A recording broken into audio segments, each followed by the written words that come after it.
So we're out here doing the f-150 oil pan gasket. I just picked one up from Ford dealer. We got it out already. But if you guys are doing the same thing to get your trying to get that oil pan out, it's kind of a pain in the butt. What I recommend you do is you like jack up front your truck here. You know, I just use this jack to lift up on the frame and take the wheel off, you know, and get a little more clearance under there on the axle. I have four-wheel drive, so I needed the little extra clearance because that pumpkin's pretty big. I'll get on underneath. Sorry, got a phone call there. But crawl underneath here, you can see where the bolts are for the oil pan. There's 4 on the front, 4 on the back. Then there's these ones along here. This one here and this one there, right there, are especially a pain. That's the one I had the most trouble with. But this one on the front here, there's a plastic piece that goes right over this. It has 3 10-millimeter bolts, and it keeps the oil from the oil filter from coming down, or it keeps it so it comes down into a pan. As you can see there, there's a rag I put in the oil filter thing. I have the wide angle on right now so you guys can kind of see everything. Right here, sorry, here I'll turn off that angle lens real quick. But you can see here that is where the there's a bolt for the oil pump. There's a tube that comes down the pan right here in the deep part that picks up oil and sucks it up into the engine, and that's a bolt that holds it in place. And there's 2 more here where it attaches to the oil pump there. That pipe, that sucker is going to be in your way, so what you got to do is you got to get a socket up there. I just used a extension here. Let me see if I can find it. Okay. Well, anyways, this one is either an 8 or a 10 millimeter here. I believe it was an 8, these 2 bolts. And this one down here is a 10 millimeter. And what I did is I pulled the pan down and stuck a wrench in the back here and pointed it this way, so you could pull on it over here outside. So if you dropped it, you'd still have a chance to catch it before it goes in the pan. But yeah, luckily, as you can see, my transmission's already gone. So if you're looking for how to get it past that point, I couldn't tell you. I had to take out my transmission to rebuild it. It had shredded itself up from the inside out. But as you can see here, I just figured I'd replace the gasket while I'm in here, and it was starting to leak, so it's pretty flat. And on the back here, I'm trying to do the rear main, and if you want to get this plate off here that holds it in, I have the 4.6 V8 Triton engine here. But if you want to get this plate off to get the rear main, you gotta take this bolt off that connects to the pan. Then you gotta unbolt these bolts all around, and then there's silicone that holds it from here to the actual engine block, and the seals in here. So you got to take this off and use a pry bar to get it off. I'm not at that point yet. I may or may not film that and put it in here. But for that oil pan, you definitely want to start with those 2 up here, and then work your way to here. Get this one 10 millimeter. Just use a wrench, nothing crazy. And yeah, you jack up the front end pretty high and get the jack stand under and move the wheel to get some clearance on top of this pumpkin for that pan, because that pan's a pain in the butt. I mean, I did that to get the clearance for that until I realized that it wasn't going to come out unless I took out those that oil pump hose. It's like a metal pipe, that oil pump pipe. If I didn't take that out, it wasn't going to come out. So maybe you don't have to take the wheel off and do all this clearance stuff. Maybe you just take that out and you'll be okay. But give it a try.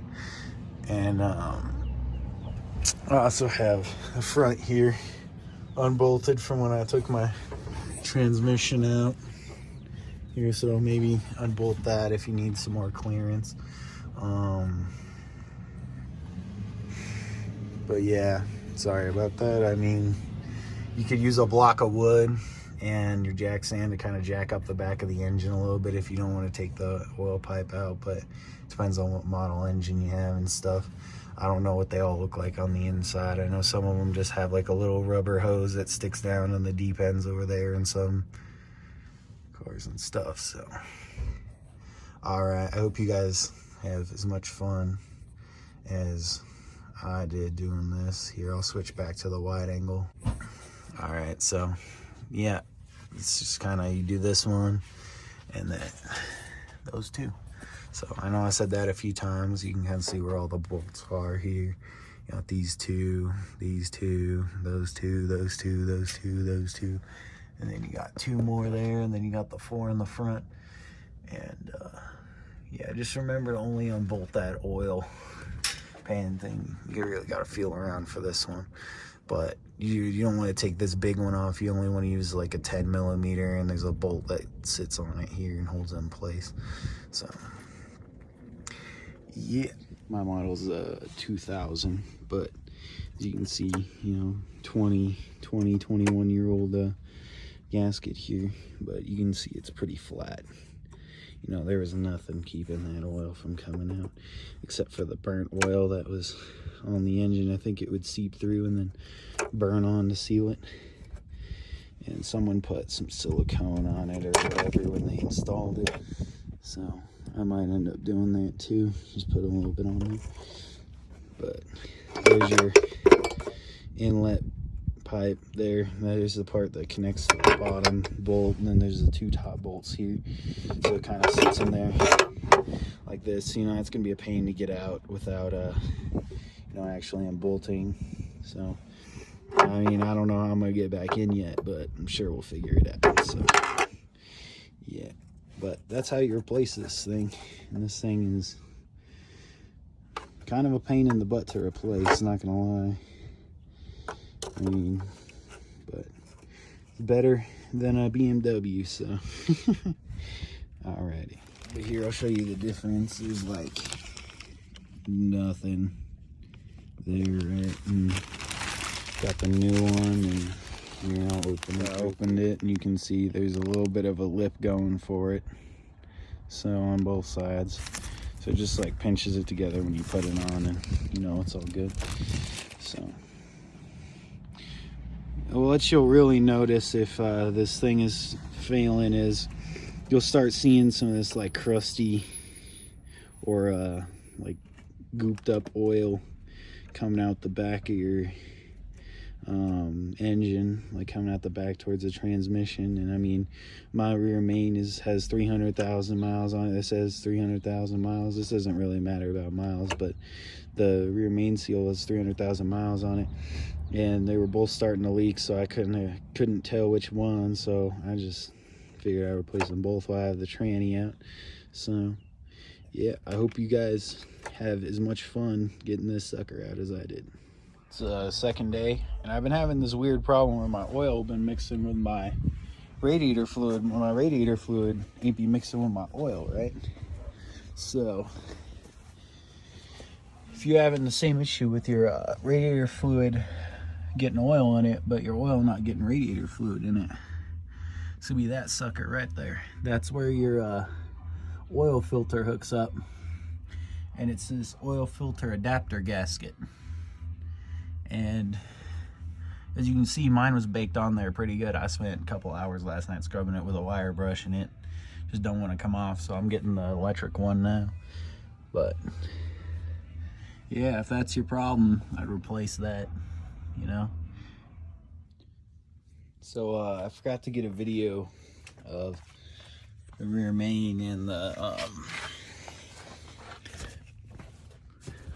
you know, the oil pan gasket.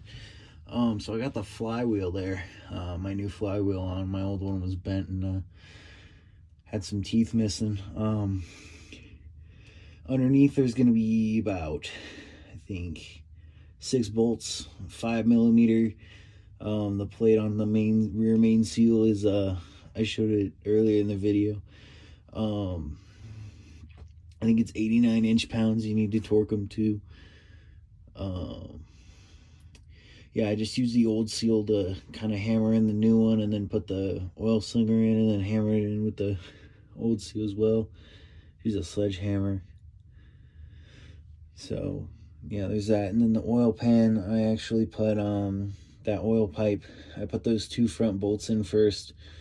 The second one was kind of a pain. I just kind of got them started and hand tightened them until they were a little tight to hold the back end up, but then reached up over the passenger side here, up and over with the wrench, and I had the bolt in the hand that was on this side and stuck it up and in, and had a wrench on the other side with my hand. Kind of held it in with my hand and twisted it until it got started, and then I used the wrench on that side to tighten it, and then I got the pan started.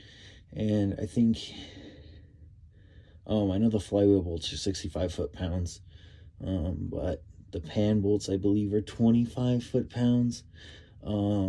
Just remember to always look it up for yourself. Just make sure your vehicle is the same. I think it was 15 or 25 foot-pounds, and it's a pretty big difference. I just don't know which one you have. I also went through and did the rear pinion seal there. That one's pretty straightforward. You just mark straight down, top to bottom, where it lines up here. I can get a little closer here. It's a little tight. You can see my marks there. You have a line straight across just to know kind of where it lined up. You go across the middle with the line too. And then you make a notch in the bolt and on the pinion where they're supposed to go together. On the pinion and the nut where they go together. And then make sure those are the same. You can use a, I don't remember what they're called, crap. You could count the amount of threads before when you pull it off. Or, you know, count how many turns it is or whatever when you take that off. Yeah, do that. Or use a caliper, that's what it's called. Just use a caliper to measure it, how far the threads stick out from the nut, and then put it back the same depth. But you can see mine had been leaking for a little bit here. And I just put new fluid on it, so I didn't want that. So, you know, it's like that now. And then, gotta get out of here. It's another beautiful night here in Colorado. You got the snow. Actually came outside to get my phone charger and realized I hadn't finished my video. So I couldn't start the engine, you know, because no starter or anything to finish the fluid or, you know, circulate the oil. So I put about like 5 quarts of oil in or something. That there, it's the oil filter. I didn't show how to put it back together, but you can see that bolt right there that's right above it. There's one directly on the other side of this radiator hose intake. And then to get the bottom bolt off, you know, there. Crap, let me take this thing out of my pocket real quick. Bam. Okay, so now I can crawl around, whatever. Okay, so we're gonna crawl back here. So to get to that other bolt on the bottom, I had to take the temperature sensor off, and that other bolt's right there on the bottom. And then the one on the top, I believe you can get to, you have to get to it from the front. Or no, you have to get to it from the bottom, my bad. and it's right back where the filter is here. It's like straight up, and you have to get an extension. And if it's pretty tight, you gotta get a breaker bar all the way down here. You can see I put some RTV on the seal. You know, I didn't really trust it. I know it was a gasket or whatever, but you know, I want it to last as long as possible. And then those, I just tightened to, they were snug, and then went like hand tightened them like another half a turn or turn, or probably, I think it was like a quarter, half a turn to keep them in so they don't come out. And yeah, it's a little cold out, so I'm gonna head back inside. I just wanted to finish up showing you guys where all this stuff goes. So, you know, got all the bolts and stuff for the pan. As you saw, I got the tire back on and everything. But yeah, 15 or 25 foot-pounds. Look it up for your vehicle. The flywheel on this F150 is 65 foot-pounds. The bolts around the rear main, the 6 there, were 89 inch-pounds, which I think is 7.5 foot-pounds or something, which is good. So yeah, and pretty soon here I'm gonna be putting that transmission back in. I'm not gonna be filming that because that's kind of a pain to film and do. It was a pain to try and film this. I didn't really, all the footage I got was bad, so I can't really use it. So I hope this helps somebody, give you the torque specs. You know, I'm back inside here, but you know, those bolts on the back of the rear main are, I think they're either 5 or 6 millimeter. They're pretty small, so you don't want to tighten them up too much. You know, you're gonna cause, you know, quite a bit of problems. So just don't tighten them up too much. Don't go more than 7.5 foot-pounds, I would say, and you should be okay. Which is 89 inch-pounds, which is what the torque spec is, you know.